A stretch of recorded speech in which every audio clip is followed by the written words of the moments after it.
हामी चाहिँ अहिले यहाँ सन्तोष मामाको घर कृष्ण मामाको घर आइपुग्यौँ। मेरो छोरी चाहिँ है यस्तो डाँडा काँडा भिर पाखामा हिँड्दा पनि नलडिकन हिँड्छ हौ स्ट्रेट भएर।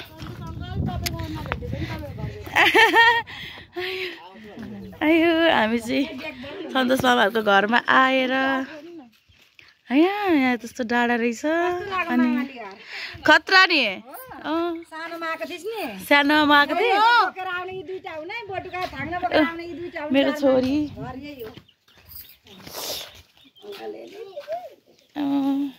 स्कुल त कति नजिकै रहेछ। जिक्री भाइ पढ्ने स्कुलै हो ऊ त भाइ पढ्ने स्कुलै हो ए उसले नै जिक्री भन्छ त नि मलाई ए के कसको नाम होला उसले नै भनेको न कसलाई बोलेको फेरि म र के हो उसलाई उसको भाइलाई भन्छ तपाईँले भनेको न ए अनि हाम्रो मामा चाहिँ माइती घुम्दै हुनुहुन्छ यहाँ फनफनी घुम्दै हुनुहुन्छ ए मामा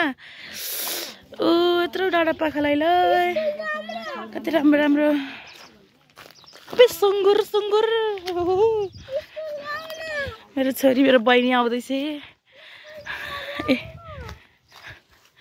मम्मी डाँडा काँडा घुम्दै हुनुहुन्छ। हाम्रो चाहिँ यो पहाड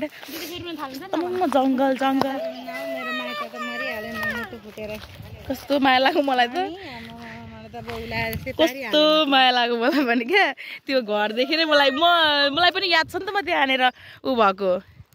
कस्तो मन माया लाग्यो। त्यो घर थिएन भने चाहिँ याद हुँदैन थियो होला नि त गाह्रो छ नि त अझै त्यही भएर गाह्रो भएर त म त्यही भएर अस्ति नगएको